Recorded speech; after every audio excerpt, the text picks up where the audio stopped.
Om Stapakaya च धर्मस्य सर्वधर्मस्वरूपिणे Avataravarishtaya Ramakrishnaaya te Namah. Namaskars to one and all. With us we have a very special guest today, dear viewers. We have Swami Medanji Maharaj here. Maharaj is our brother monk serving at the Ramakrishna Center, Mysuru. Maharaj is pursuing his advanced philosophical research at the RIMSE, Ramakrishna Institute of Moral and Spiritual Education here. Maharaj needs no introduction to those viewers who are there on the online platform who used to enjoy Maharaj's talks on after the prayer hall talks or before the prayer hall talks also. So Maharaj did his training in Belur Math and is also the assistant professor there, and was the head of the philosophy department in the RKM Veri, the university at Belur Math. Maharaj also pursues lot of interest in advanced research in terms of Vedanta interpretation of Vedanta philosophy, cross-cultural explorations in consciousness, philosophy, religion, and Maharaj is also a very good exponent on the philosophies of Sri Ramakrishna, Swami Vivekananda, and Sri Aurobindo. So we have Maharaj with us, and we would like all of you to get some insights on Maharaj's perspective towards this. After my introduction, I thought I'll put a couple of leading questions to you, so you can take it over from there and you can throw some light. A lot of our viewers are interested to know that perspectives of Eastern, Western, it's always they're curious about it, how the Western audience perceive Hinduism, Vedanta, and Swami Vivekananda's message in particular. He's authored 3 books, and one book was just published this year, Swami Vivekananda's Vedantic Cosmopolitanism, published by Oxford. And the earlier he had published another book from Oxford, Infinite Paths, Infinite Reality, Sri Ramakrishna's cross-cultural philosophy of religion. And then another book published by Bloomsbury. We're talking about dialectics of aesthetic agency. So these are 3 books, and of course those details of the books, Maharaj is here with us to share some light on that, and wonderful articles in some of the leading journals across the world, journals like Philosophy of East and West, Journal of Indian Philosophy, Journal of Western Philosophy, Journal of Dharma Studies, and many such other reputed journals. He received his doctorate from the University of California, Berkeley.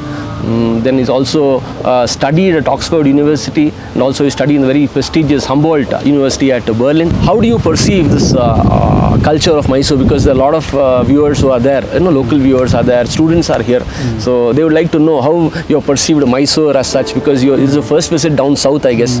So that's one thing. And also Mysore being the Ashtanga Yoga capital, and also Maharaj is leaving back to the United States the end of this month, is going back to California. So in California also, in terms of yoga practitioners, it's probably the highest place where yoga is being practiced in the United States. So how can you probably understand and relate yoga and art tradition? We'd like to know more about that, Maharaj. Yeah, thank you. So first of all, regarding Mysore, so before I came here, I spent 11 years, as Maharaj mentioned, at Vivekananda University, now called RKM Veri, in Belur Math. And so it was quite interesting to see the cultural differences between Bengal and South India. And one thing I've noticed is that the general public here has quite a bit of respect and reverence for monks. Even when you walk on the streets, you get people doing namastes, and I didn't find that so much in Kolkata, for instance. So that's one thing that struck me, is that I think the South Indians have held on to that traditional spiritual culture quite nicely. Regarding your question about yoga, actually, I just about 7 weeks ago, I attended a 4-day international conference it's an international conference called Yoga Darshana Yoga Sadhana. The title was in Sanskrit, and scholars from all over the world came to speak about yoga philosophy, Ashtanga yoga, and their relation to Vedanta. I gave a keynote address on Swamiji based on this new book, and people were very receptive to Swamiji's ideas. And a lot of Western scholars are now trying to dig deeper into going beyond what they call just postural yoga, which is just the asanas, and really trying to understand the philosophical basis behind these yogic practices. Maharaj just returned back from the West, addressing a lot of universities at Oxford, Switzerland, Berlin. So we also would like to know how the audience, perception of the audience, Western audience, and youth in general, youth in particular, in fact, because Swamiji's message in India, is more directed towards the youth. So how can we interpret Swamiji's message where at a different level, different continents? Right. So that's a good question. I mean, I would separate into two questions, because in Europe, I attended basically conferences and gave lectures at universities. So the audience there is very self-selecting, right? They're usually scholars, faculty members, professors, and students. They're, one thing about them is that they're very intellectually oriented, and so they want to know, give me the arguments for Vivekananda's views or Sri Ramakrishna's views, and if you give the arguments and they're compelling arguments, then they'll accept the view. So they're less interested in who are you and these kinds of things. Regarding the second question was about for the youth. How do you pitch Vedanta for the youth? And that's a difficult question. One thing I feel strongly is that I don't think youth anywhere in the world, whether in India or in the West, they'd like being talked down to. And one thing I think some monks have the tendency to say, I know everything, you know nothing, let me tell you how it is. What I call top-down lecturing. And I don't think that's a very effective method for attracting the youth. So whenever I speak to the youth, I try to speak on their own terms, at their own level. And instead of giving lectures, I try to make them interactive discussions. Let them ask questions. What are the burning questions that are on their mind? Let them ask me and I'll do my best to answer them. So the first thing is keeping a level platform with the youth. I think that's very important. And then secondly, I think the other thing is you have to show that you're sympathetic to their standpoint. You have to show that you understand where they're coming from, how they were raised. Try to link Vedanta to contemporary issues, the use of smartphones and social media and these kinds of things. If we can do that, then they're going to feel that Vedanta is more relevant to their lives. In our channel also, SRQS Mysuru, where it's also direct towards alumni, where most of them are in the age group of say around 18 to 40. We have a lot of people, very conversant with the technology aspect. So this is a very pertinent kind of answer which you just pointed out to us, and that's very illuminating. Coming from the academic background, how you got interested in Vedanta and how this journey from United States to Belur Mutt happened. Whatever could be shared in this platform, we would be happy to learn about it. Yeah, I can say something briefly. So I was born and raised in Boston, Massachusetts, in the U.S. Raised Hindu, but what I would call as a cultural Hindu, so as opposed to something like spiritual Hindu. So my parents, as was typical of Bengali families in Boston, they would take me to pujas, Durga Puja, Saraswati Puja, these kinds of things, a few times a year. I was not particularly interested, and so I would play American football outside with my friends. Because nobody explained to me the significance, the deeper spiritual significance of the rituals and what I was doing. Who is God? Why should I believe in God? These are the questions on my mind at that time. So I ended up as an agnostic in high school, through college, but an agnostic deeply interested in religion. And so, because I knew that if religion is true, then it's the most important thing in life. But I couldn't bring myself to believe in religion because nobody had convinced me, and I hadn't convinced myself. So I was studying widely in the religious scriptures. I remember especially when I was studying at Oxford University that I had friends, one friend who was Christian, one who was more skeptical, and I was having a lot of debates. I was reading the Bible, reading Christian philosophers, reading the Quran, reading Buddhist scriptures like Dhammapada, reading Bhagavad Gita, and comparing them. And then one of the big questions, one of the big difficulties for me was, if one of these religions is true, then the other ones logically must be false. And which one is true? Which one should I accept? How do I know which one is true? So these were some of the questions I was struggling with when I was studying at Berkeley and Oxford. And then I started my PhD at Berkeley, and I already had an idea that it's very hard to explain where this came from. We might say as Vedantins, Purva Janma Samskaras, which means latent tendencies from previous lives. But I don't know, there's no more rational explanation than that. But I had this idea this conviction that after I finish my PhD, I'm going to move to India and become a Swami, a sannyasi. I hadn't read one word of Swamiji or Sri Ramakrishna at that time. But I'd read Gita, as I said, and some other scriptures. And the idea of renouncing worldly enjoyments for the sake of some higher purpose really attracted me. Even as an agnostic, I was still an agnostic at that time. I still didn't believe in God. Then I read one work of Swamiji's. It was Raja Yoga, and that I found it very powerful and very compelling. Particularly, we were just talking about how to pitch Vedanta for the West, but I think Swamiji understood that so well. Starting by saying, that surface scientists only care about, the things they can perceive with the senses, and they dismiss anything that is beyond the realm of the senses. So that really, the way that he was arguing for a Vedantic standpoint, a yogic standpoint, was very compelling to me. So after I read Raja Yoga, I was inspired to order the whole 9 volumes from Kolkata Advaita Ashrama. They shipped the books to me. The shipping costs were more than the cost of the books themselves, shipping to the US. And I read it. I devoured the 9 volumes as a PhD student, I remember. Maybe the whole thing within 1 year or something like that. And at the same time, I also read the Gospel of Sri Ramakrishna in Bangla and in English. At that time, my Bangla was a bit rusty. And then my spiritual ideas became clearer. And then after I received my PhD, my parents were living in Southern California at the time. So I was visiting them after my PhD. This was 2009.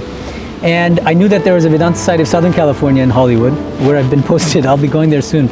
And I thought, let me pay my respects to the senior Swamis there. And so I went to Arati there, and then I met the senior Swami. His name is Swami Swahanandaji. And I did pranams, and he just asked me about my background briefly. I spoke for a couple minutes, and then on his own he said, I will give you Diksha. And I was a bit surprised, and my plan was to take Diksha in India, in Bilumwada or somewhere else, but he said, no, see, in the West, it's one-on-one Diksha, and in India you'll find it's a group of 50 people or 100 people, you won't get that same one-on-one kind of experience.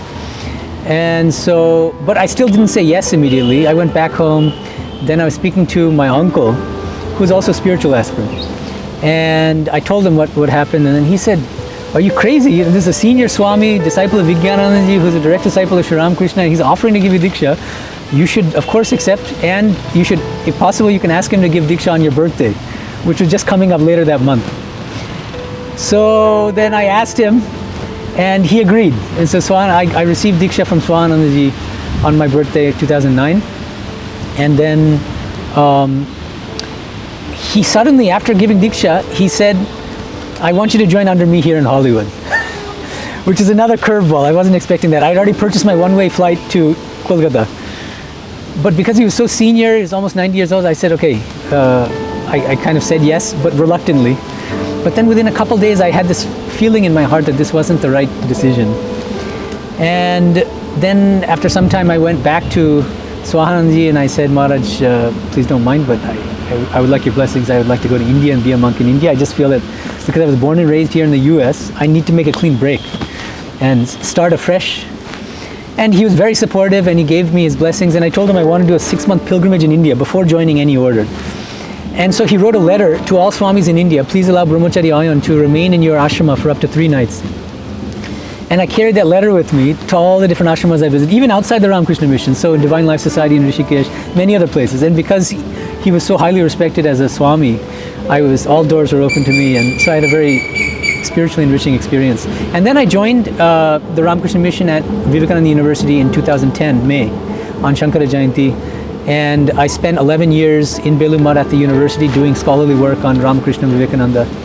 And then just last year, I was transferred to this Mysuru ashrama, and as I mentioned earlier, I'm having a really wonderful time here with a new group of sadhus, and really appreciating South Indian culture here. And the online talks, the way you were able to put across those ideas in this clear, lucid language, it touched a lot of devotees and students' hearts.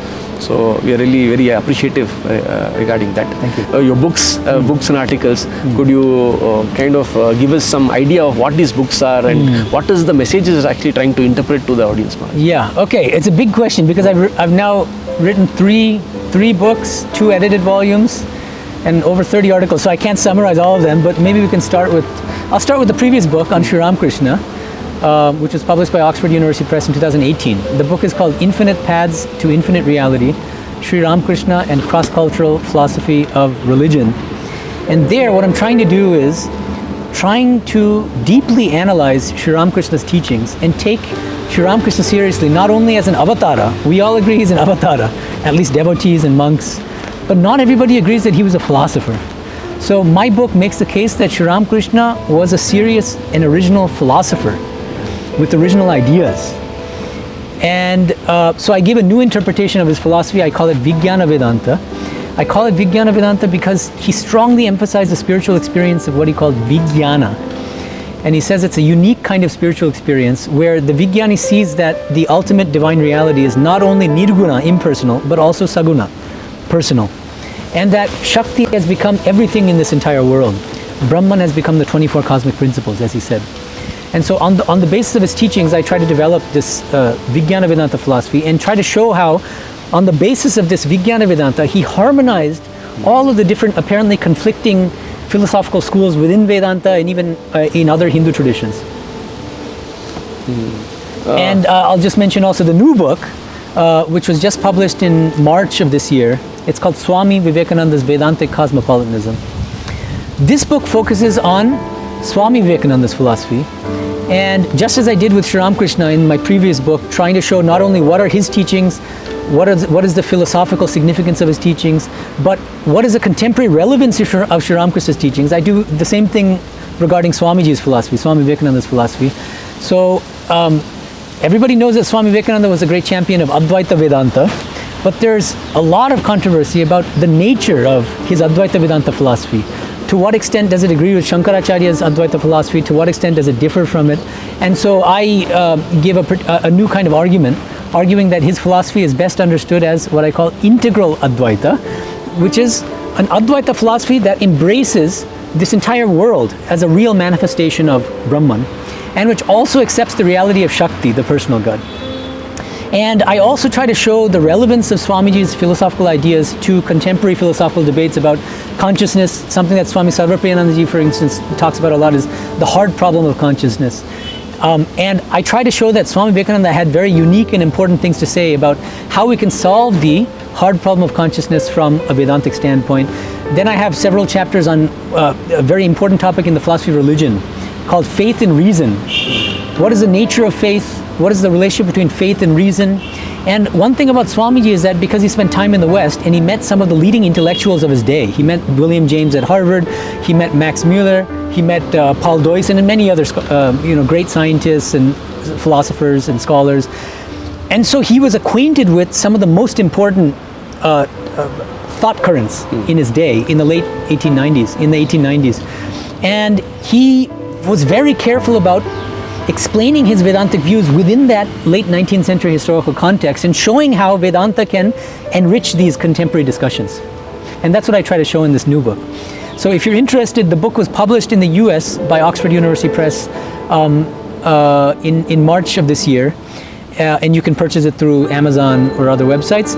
The South Asian edition of this book should be published very soon. I can't give you the exact date, but very soon. And once it's published in India, it'll be a more affordable edition for a South Asian audience, and it should be available through Amazon India or Flipkart.com.